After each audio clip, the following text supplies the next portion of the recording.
is my light and my salvation. If he is on my side, I am fearless, afraid of no one and nothing. When evil people come to devour me, when my enemies and foes attack me, they will fall flat on their faces. Though a mighty army surrounds me, my heart will not be afraid. When they attack me, I will remain confident. There is but one thing I ask of the Lord. This is what I seek more than anything, to live in the house of the Lord my entire life. I'll be amazed by his perfection and beauty. I will study at his feet, for that is the only quiet, secure place in this noisy world. He will conceal me there when troubles come. He will hide me in his sanctuary.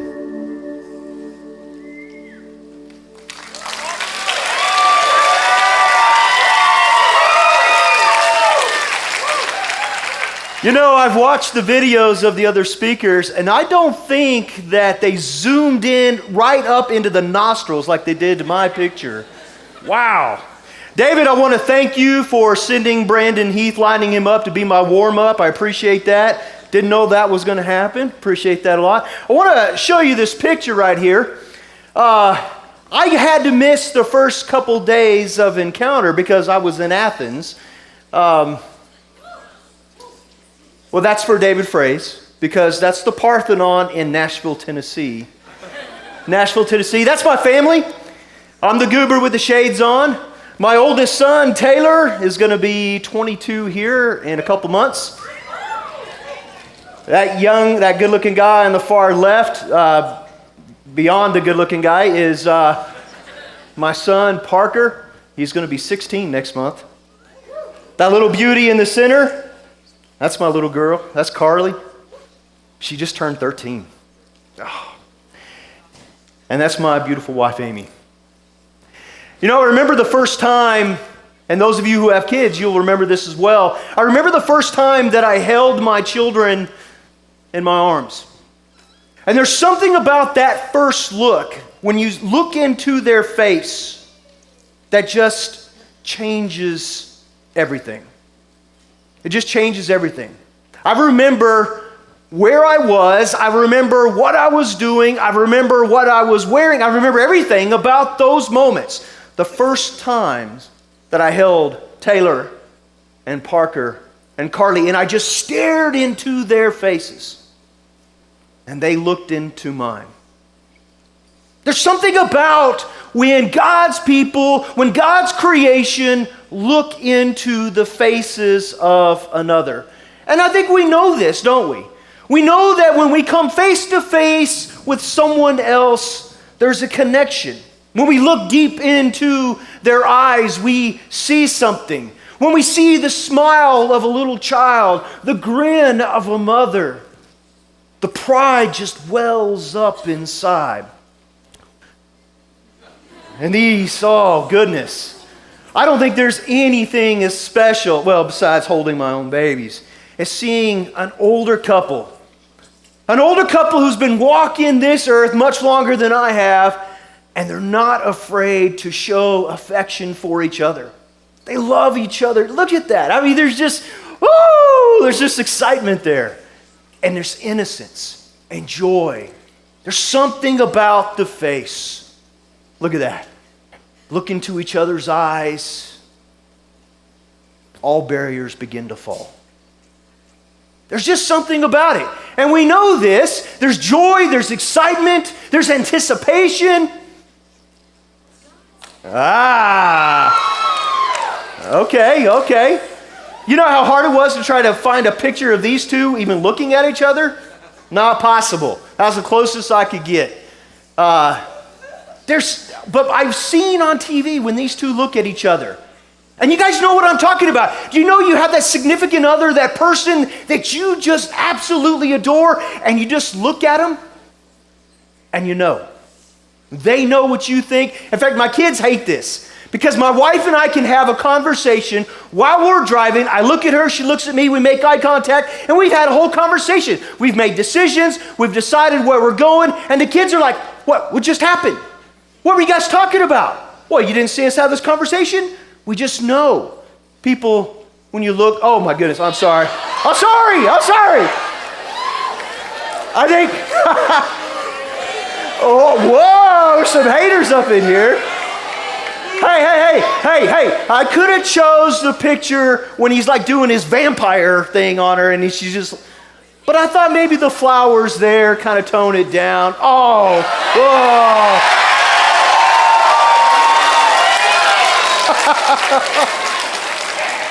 Wow, there are a lot of Pikachu fans in here.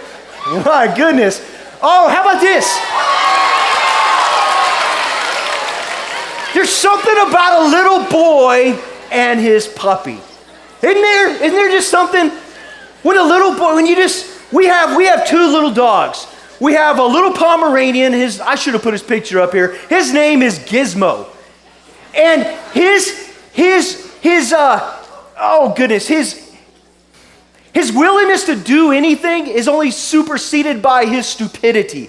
He's really brave, but he doesn't know how small he is. And then we have Frodo. Frodo's just a floppy, bouncy dog, and he likes to climb right up and look right in your face. And he's just like, what? You want me to kiss you? And it's like he's penetrating my soul. Deep down, he's doing some Frodo thing. I don't know. Oh, what, we got any cat lovers in here? Oh my gosh, we have a cat too. And his name is actually his name is Max, but my wife calls him Jiggles. She likes her animals fat. I don't know what that's about, but she likes them fat. And when he runs, his belly just kind of goes, just kind of jiggles. Yeah, I'm serious. That's just kind of freaky right there, though. I don't know. But what about when someone turns their back on you? Anybody ever had that happen to you before? Where you're engaged in a relationship, you want the relationship to go deeper, and you say something, you do something, you don't show up, you hit send a little bit too hastily, and pretty soon the face is turned away. And we know what this feels like, don't we? And when the face turns away, it gets us, and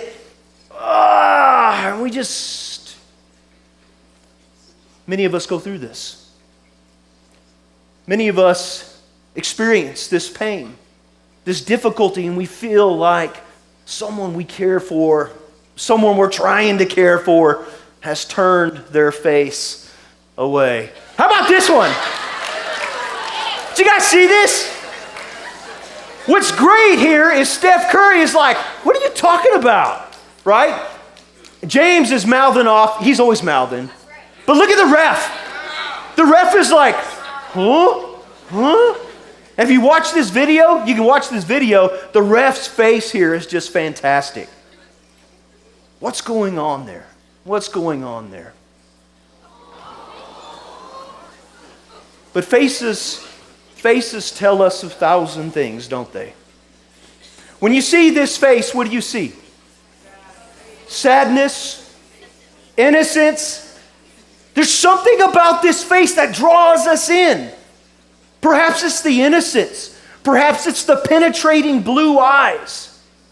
But there's something there. And we all instinctively know it. We all intuitively know that there's something there. How about this face? When David was reading that text about his friend, I couldn't help but think about his face. Can you picture that face? Who longs to be in the presence of God, but is in the midst of something right now that is so very difficult? I don't know what this little girl is dealing with, but her face says it all, doesn't it? We have said it like this, it's written all over her face. Now look at this guy. This is a life well lived. You can see the joy and the wrinkles. He's got an awesome mustache. Does anybody here have an awesome mustache like that? Yes, I just said mustache. J.E.? Well, I'm going to have to check out that mustache. That's just awesome. That face just says it all. How about this little guy? This is adorable, isn't it? You just want to pinch those little cheeks. How about this? Seriousness. Perhaps contemplation. Perhaps questions. I just tuned in. Oops. Oh. Okay, all right. Oh, no, don't cheer. Don't.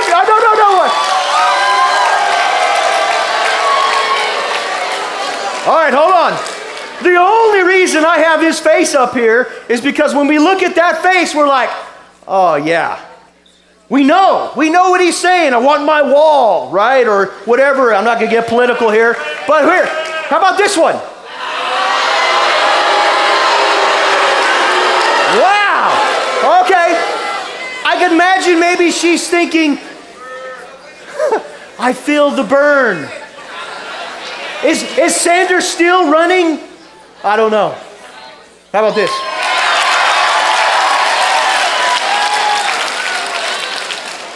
We've got some Walking Dead fans in here. Everybody ready for the next season to come out? Yeah? It's one of my favorite characters. One of my favorite characters, because when you look at him at the beginning of the series, he looks innocent. And his face now wears the troubles and the turmoils and the difficult decisions and the pain and the suffering. It's now a part of him. It's written all over his face. And look at this woman. And when she first came out at the end of that one season, and I was like, what in the world is going on here? And now she has become a crowd favorite. Of course, there's this guy.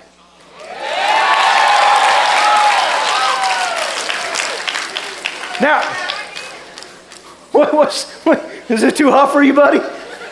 Someone blow on that guy, he's going to faint. Now look at him.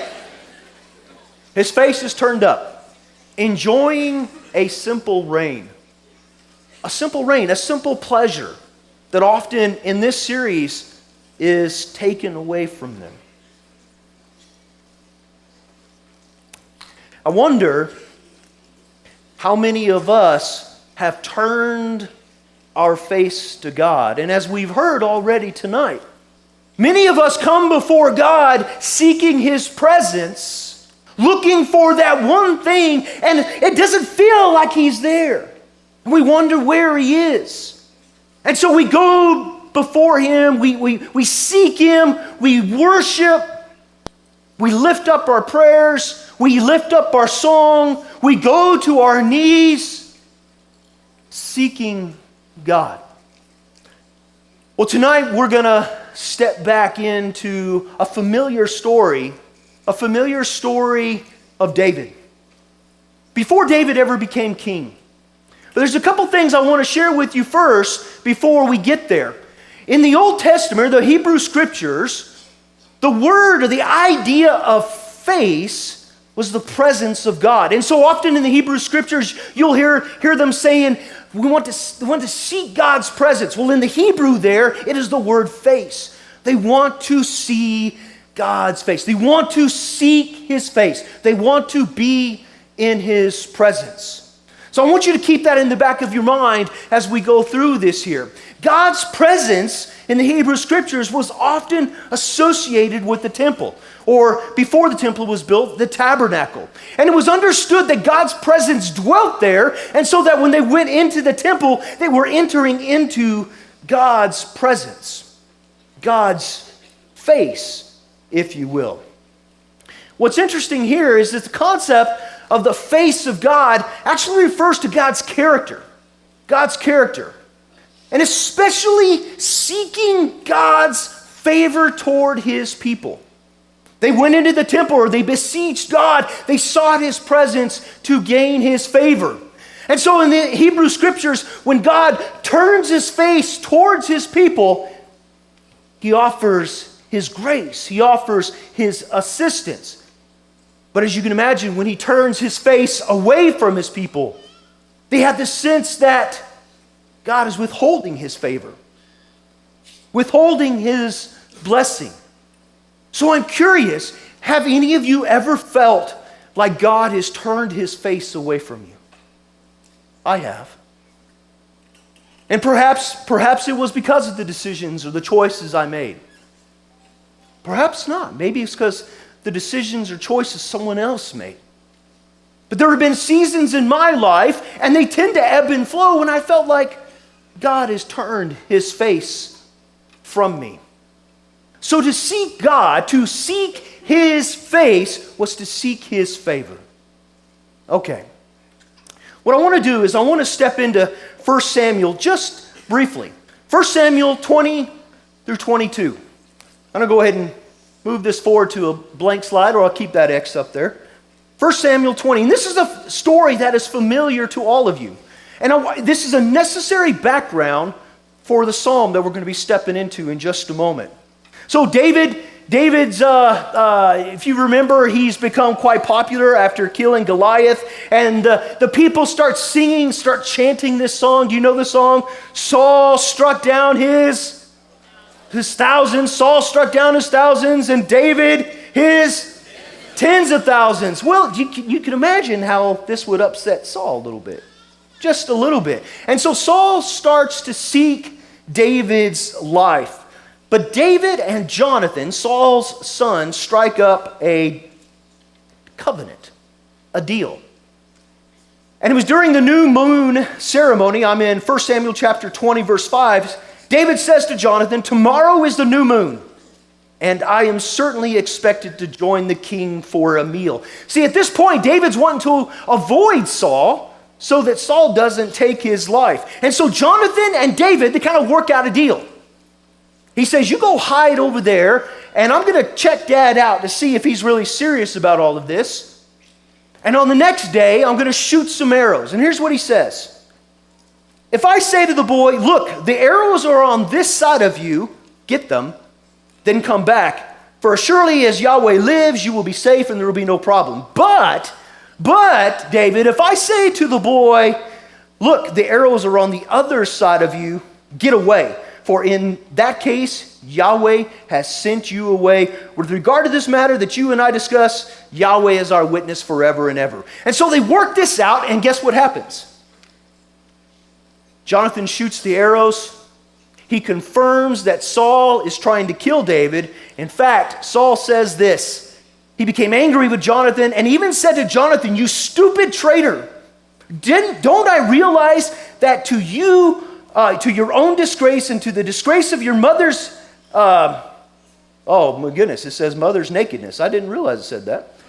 "Disgrace of your mother's nakedness." It's in the Bible. "You have chosen this son of Jesse. For as long as this son of Jesse is alive on the earth, you and your kingdom will not be established. Now send some men and bring him to me. He is as good as dead." Well, David is already, he's already left. He's already run away. And he ends up going to this temple in Nob. Now, this is all important for our psalm, as you'll see. David got up and left while Jonathan went back to the city. David went to Ahimelech, the priest in Nob. Ahimelech was shaking with fear where he met David and said to him, "Why are you by yourself with no..." So David is left. He's kind of cooked up a story. He ends up getting some loaves of bread, and he ends up getting Goliath's sword, and he takes off. But there's an important point in this story that you need to know. There's someone there, a spy of Saul's there, and his name is Doeg, the Edomite. Well, this comes up later. David flees from there, and listen to what it says, chapter 22. "So David left there and escaped to the cave of Adullam. When his brothers and sisters and the rest of his father's family learned about it, they came down to him." And then he says, "Please let my father and mother," to the king of Moab, "stay with you until I know what God is going to do." So they stayed with the king of Moab. They stayed with the whole time that David was in the stronghold. We're going to hear that language again.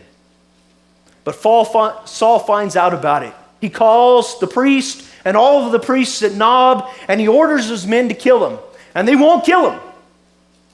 And so that guy Doeg, he strikes them down. But one person survives. One person survives, and that person is Abiathar. And he flees. He is the son of Ahimelech. He flees to David, and he says this. David says this, I knew that day when Doeg the Edomite was there that he certainly would tell Saul, I am guilty of all the deaths in your father's house. Now, that backstory is important for our psalm today, Psalm 27. Because I absolutely believe that Psalm 27 and Psalm 52 were written around about the same time when David is facing severe trouble. Now, I don't know that any of us in this room have faced the kind of trouble that David is facing, but I don't know that David would have faced some of the trouble that we face today. And to be sure, some of us have faced some difficult times. Now, what's that up there on the screen? It is a big X, isn't it? It is a big X. What I want to do now, does anybody know what a chiasm is? All right, got 1, 2.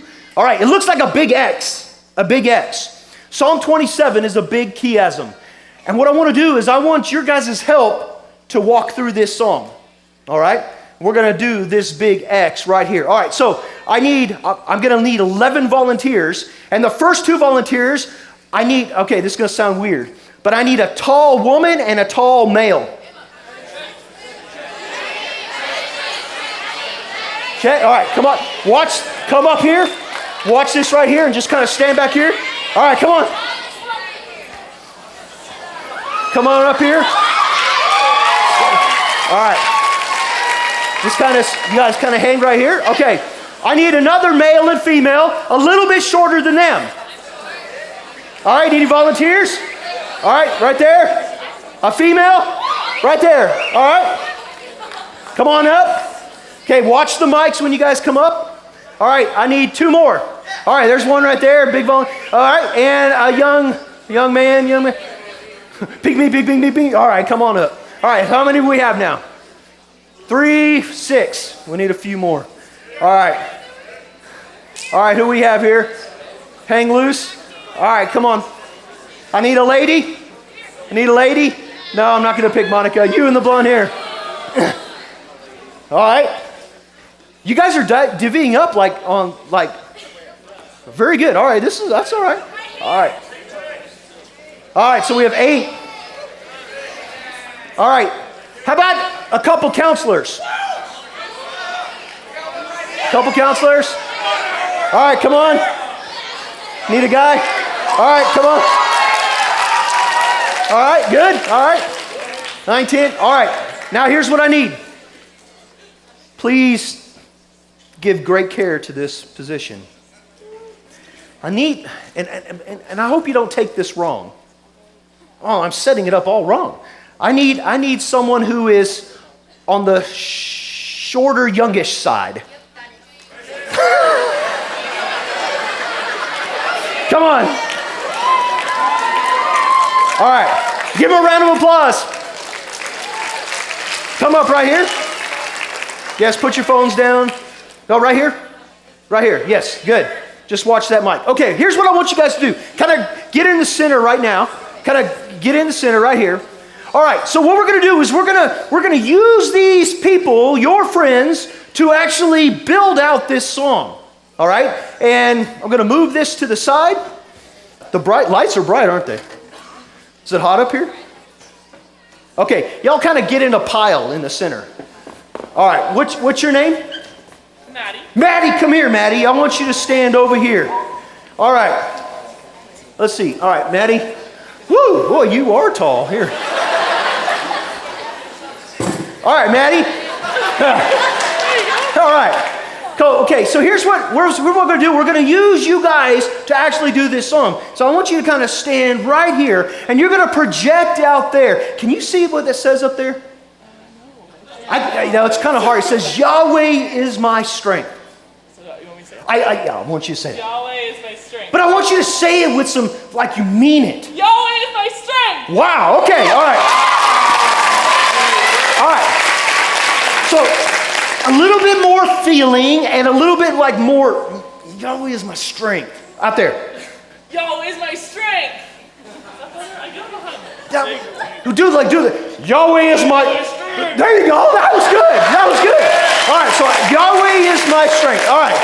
All right, so this is the first part. This is verse 1 of Psalm 27. He says, the Lord is my light and my salvation. I fear no one. Yahweh is my stronghold, my strength. Hear that language? By the way, this is the only place in the Hebrew Scriptures where God is called light. He says light and his salvation and his place of strength.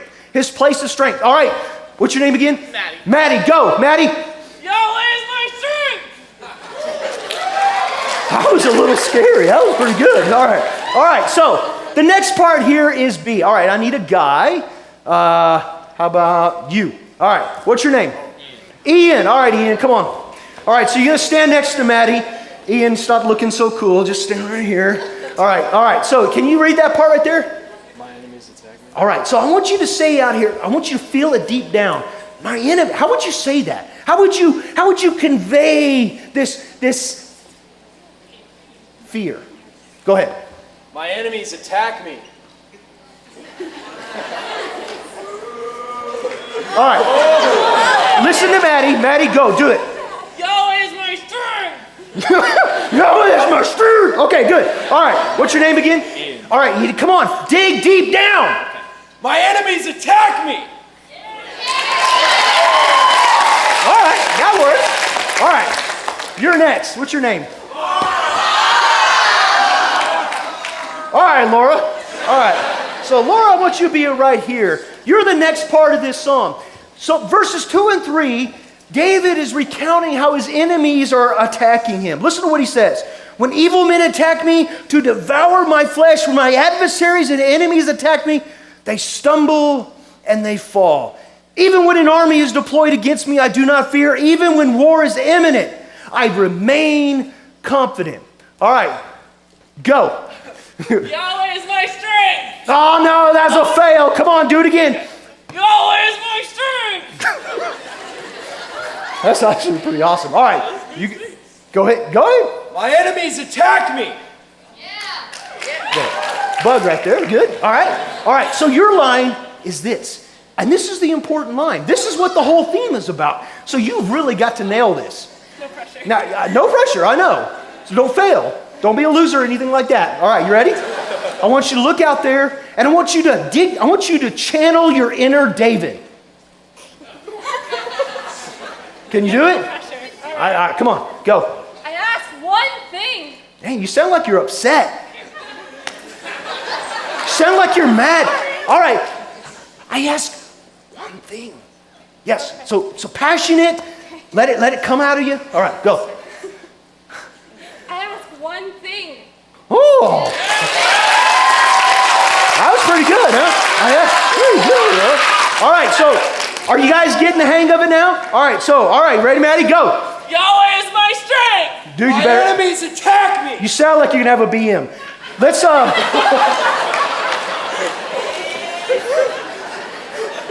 tone down the and try it again. I want you to feel it, but not too much. Not too much. Yeah, go ahead, go. My enemies attack me. Okay, that'll work. All right, Laura, ready? Yeah, that's good. That was good. Go, Laura. I ask one thing. Ask one thing. Ask one thing. I have asked the Lord for one thing. This is what I desire. I want to live in the Lord's house all the days of my life.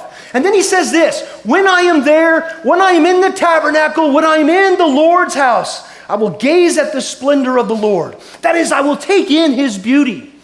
David wants to be back at Nob. He wants to be back there at the tabernacle. He's running for his life. Saul is after him. Saul's men are after him. And what he longs for is to be back at the tabernacle, back at the Lord's house. And then he says this, and I will contemplate I will study in the temple. I will be in his presence and I will study. I will contemplate. All right. The next part. He will lift me up. Okay. All right. You'll do. What's your name? Bailey. Bailey. What's your last name, Bailey? Bryant. Ah, I know who you are. Bailey Bryant's going to be one of the new students who are participating in Vocati this summer. All right. All right, Bailey Bryant. Can you read that? Not really. It says, he will lift me up. He will lift me up. All right, so and I want you to get ready, kind of dig deep, and we're going to go back here. All right, let's go. Yahweh is my strength. My enemies attack me. I ask one thing. Go. He will lift me up. He will lift me up. Listen to what David says here. He will lift me up. Part D. He will surely give me shelter in the day of danger. Listen to his confidence. He will surely give me shelter in the day of danger. He will hide me in his home, and he will place me on an inaccessible, rocky summit. Then I will triumph over my enemies who surround me. All right, let's do it again. You guys ready? Y'all listen up. Go, Maddie. Yahweh is my strength. My enemies attack me. I ask one thing. He will lift me up. All right. 1, 2, 3. Okay. What? You're Sydney. Oh, okay. You're going to be in my class next semester? What's your last name, Sydney? Sydney Dennis. Are you in my Old Testament class? Oh, I'm sorry about this little conversation we're having. It's a great class. Make sure you get the books and you do all the reading ahead of time. Okay, all right, good. All right. So the next part of this psalm, David responds. And he responds 3 different ways. It's part 6 there and down to 7. So Sydney, I want you to say, this is kind of, I don't know how you're going to deliver this, but I got faith in you. Okay. So 3 responses. Oh, no, actually make it personal. I have 3 responses. Now you're talking to God.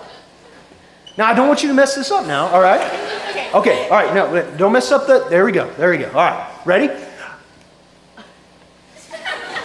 The line is 3 responses. Okay. You got this, girl. Everybody, Sydney, Sydney, Sydney, Sydney, Sydney. All right, go. I have 3 responses. Oh, that was very good. Very good. All right.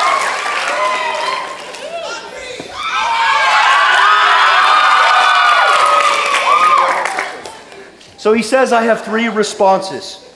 Notice what David says here. Part E.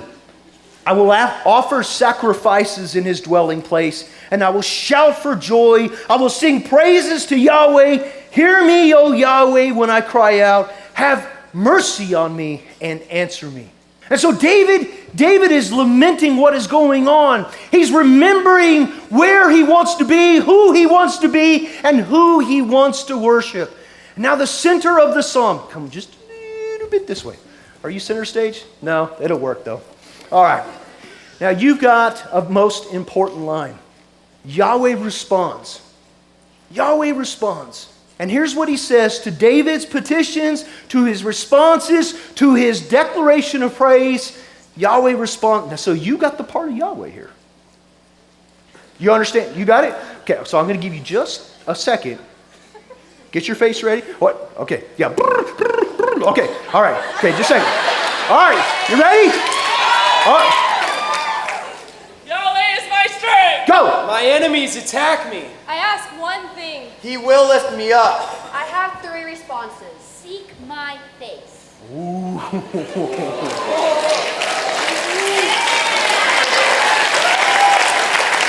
All right. Derek, you'll suit next right here. All right.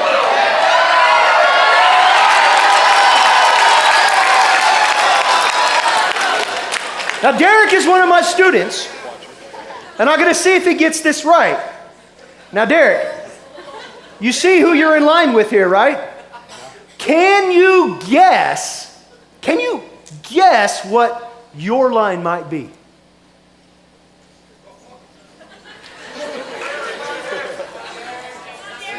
Someone help him out.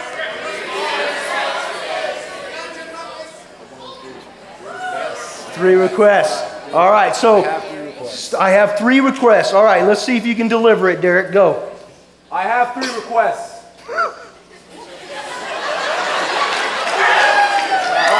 Want me to? Yeah, do that again. I have 3 requests. Now you're talking to God. I have 3 requests. Oh, very good. Talking to God. All right, so I have 3 requests. Go ahead, say it again. I have 3. Wait, you need help here. All right, go. You do your line again. Go ahead. Seek my face. I have 3 requests. Actually, let's do this. But Lord, I have 3 requests. Can you do that? Okay, hold on. Go. Do you need help? All right, you go first. I don't read. Oh, you forgot your line? I have 3 responses. Come on. I have 3 responses. Seek my face. But Lord, I have 3 requests. Ooh, 3 requests. And listen to these requests that he lifts up to his God. Lord, do not turn your face from me. Do not turn your face from me. Do not push your servant away in anger, because you are my deliverer. Do not forsake or abandon me, O God, who vindicates me. Isn't that beautiful? So God says, seek my face. And David says, don't turn your face. I'm going to seek your face, God, but don't turn your face from me. I need you. I want you. I long to be in your presence. Oh God, don't turn your face from me. All right, so we're building out our chiastic structure here. All right, we need a, oh, you're hiding over there. Come on. Man. All right, so, all right, Vicky? No, Veronica. Veronica, okay, all right. All right, so look, you're in line here. Can you read? Can you see what it says? Yahweh will take me in. All right. Maddie, you ready? Yeah. Let's go. All right, are you ready? You doing okay? Oh, you were born ready. Well, we'll be the determiner of that. All right, Maddie, go. Yahweh is my strength. My enemies attack me. I ask one You guys are cheating. You don't remember your lines? You're looking up there, huh? Go ahead. Maddie remembers her line. Go, Maddie. Yahweh is my strength. Go. My enemies attack me. I ask one thing. He will lift me up. I have 3 requests. Seek my face.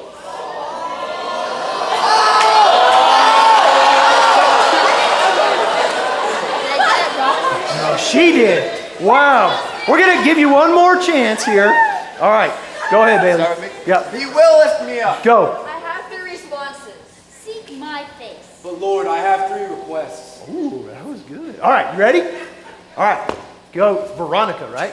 All right, so make sure you're in line right here. See?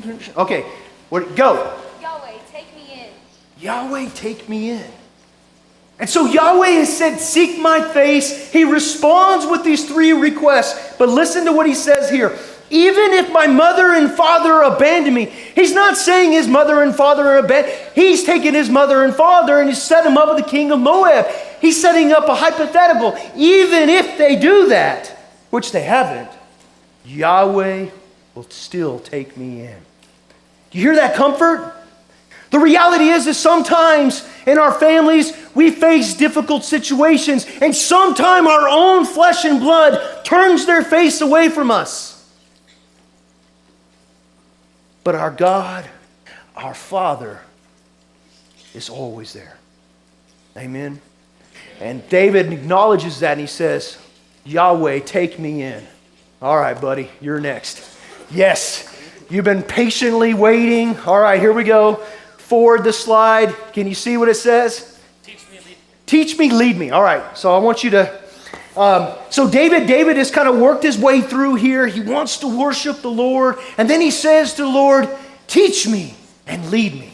All right. You say it now? Yeah, out there. Yeah. Teach me, lead me. Can you guys hear that?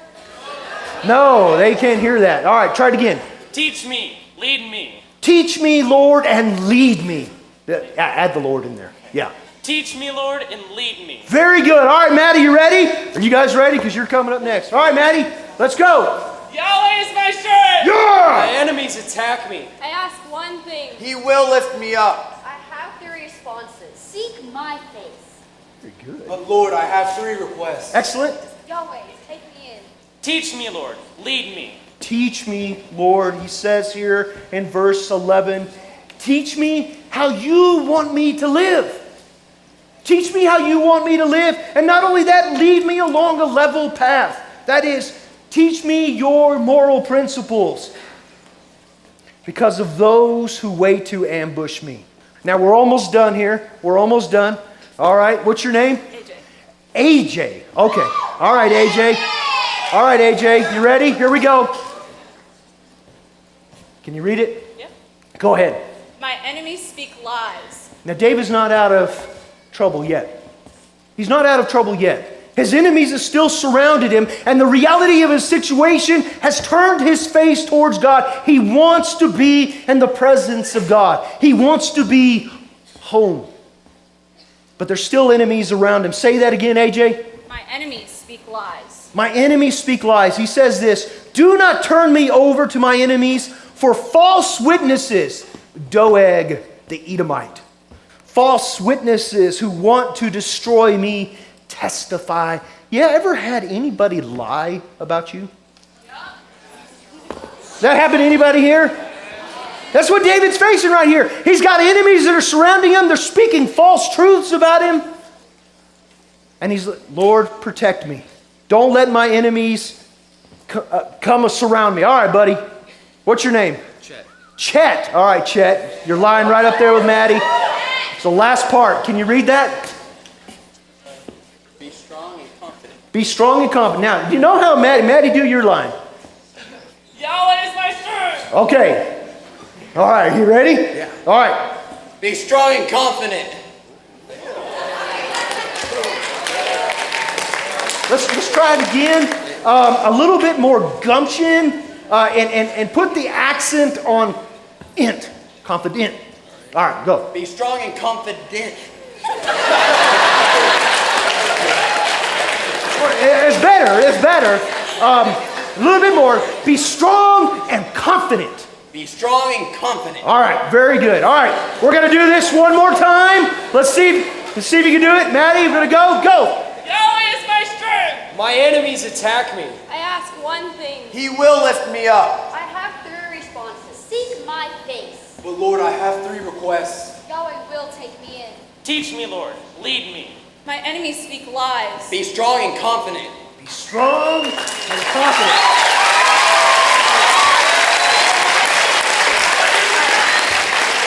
Now, all of you know what a chiastic structure is in Hebrew poetry.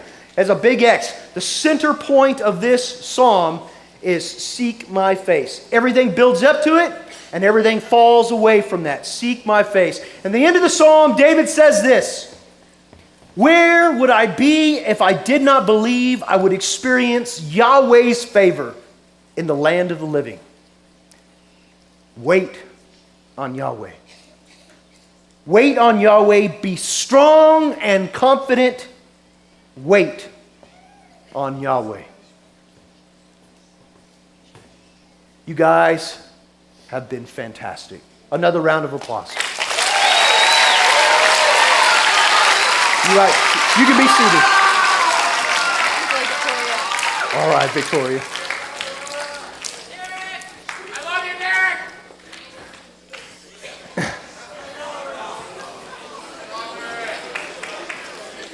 My hope is you won't forget about what a chiastic structure is. And my purpose in doing that on stage was to show you, with a little bit of fun, the center point of the passage. God says to David to seek his face. That is, to seek his presence. And so Psalm 27, the greatest desire of David is that he will dwell in the house of the Lord. He wants to dwell in the house of the Lord. But the reality is enemies are all around him. They surround him. Even though God is protecting him and put him up on the stronghold, enemies surround him. But he's confident. He's confident that one day, that he will be in the house of the Lord. But until that day, the desire to worship the Lord sustains him. The whole psalm, Psalm 27, is about David's desire to be in the house of the Lord where he can worship his Lord. That's what the whole psalm is about. He wants to go home. He wants to be with his God. I don't have as many years at Encounter as my brothers who were up here earlier. This is my 8th year of Encounter. And for a lot of you, and as they've discussed, Encounter feels like home. It's kind of like going home. In fact, the 2 days that I missed Encounter, I was with my family. I was at another conference. It was good, but I wanted to be here with you guys. And I came late last night and caught up with a bunch of different people before the concert. We want to be home, don't we? But the reality is that sometimes in our churches, we communicate to you guys that you can only find God on the mountaintop.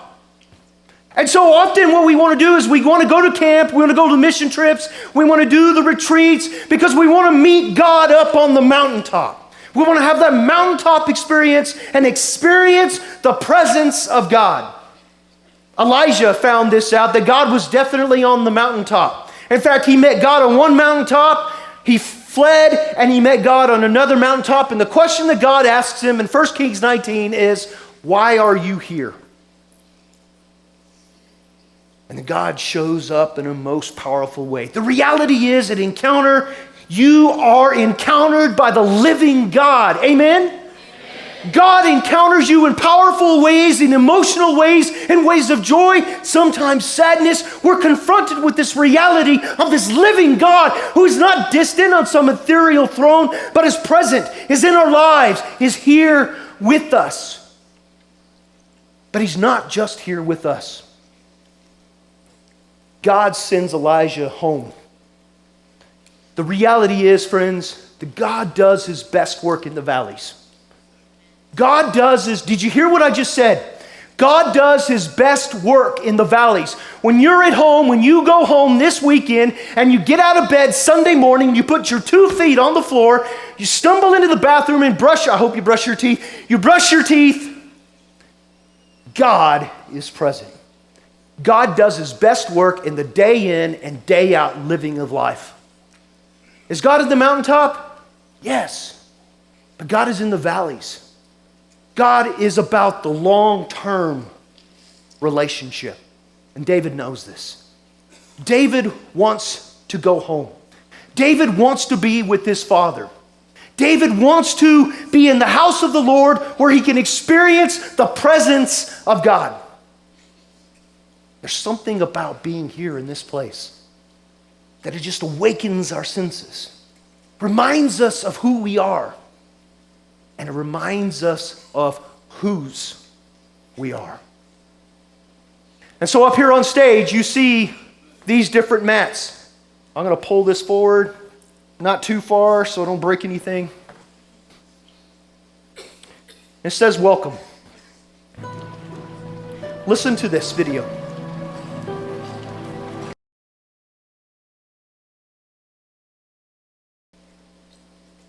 He's very much present.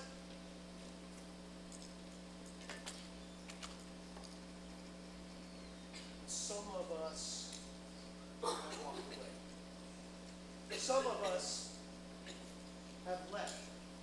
Some of us have turned our face. Or some of us have not yet even turned our face towards God. Or we have and we've turned and walked away. I don't know what enemies surround you. I don't know what your difficulties are. I don't know what the troubles are. But you do. You know what burdens you bear. Some of those you have heard already this week. But what David reminds us is that God is present.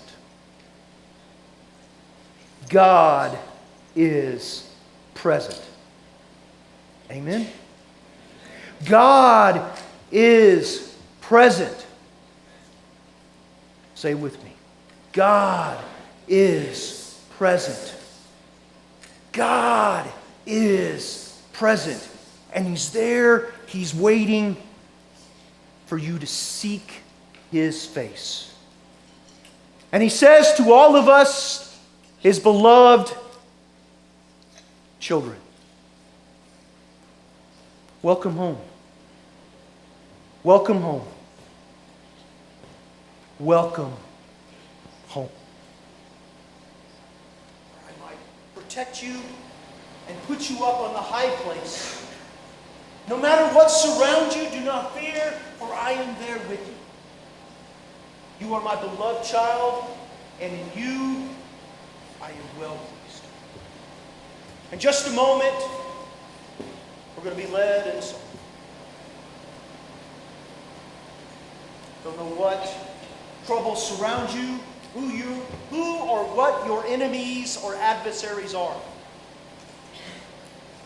If you want to come home, if you want to feel the presence of our God just wrap around you, weeping for you, turning His face towards you, looking deep into His eyes. We want you to know that we want to pray for you. We invite you to make any needs you have known, any prayer requests you might have, as we all stand together and sing.